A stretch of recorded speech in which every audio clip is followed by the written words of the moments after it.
ঠিকই বলেছে। আমার যখন 12 বছর বয়স, তখন আমার এই শারীরিক অসঙ্গতির কথা আমরা জানতে পারি।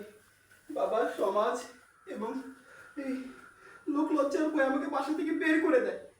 কিন্তু আমি আমি ছিলাম দিশা আপুর খুব আদরের। আমি আপুকে খুব ভালোবাসতাম, আপু আমাকে খুব ভালোবাসতো। তাই আমরা তাই আমরা লুকিয়ে লুকিয়ে বারবার দেখা করতাম। কিন্তু আপনাদের বিয়ের পর এই লুকিয়ে দেখা করার পরটি বন্ধ হয়ে যায়। আমি কতবার চেয়েছি আপুকে জড়িয়ে ধরে একটু ঘুমাতে, আপুর হাতের 2 লোকমা ভাত খেতে।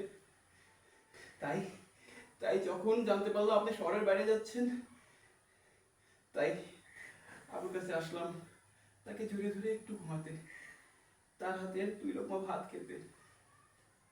সাইলেন্স, কান্না, প্রেমের মন খারাপ, প্রেমের চোখ থেকে ছলছল করছে পানি।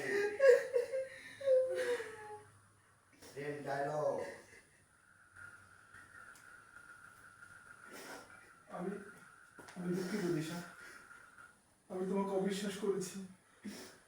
আমি আমার ভালোবাসাকে অপমান করেছি। তোমাদের ভাই বোনের পবিত্র ভালোবাসাকে আমি পরকীয়ার অপবাদ দিয়েছি। আমাকে মাফ করে দাও মোহন ভাই, আমার তুমি আমাকে মাফ করে দাও। না ভাই, আপনি যা আরে! বলেছেন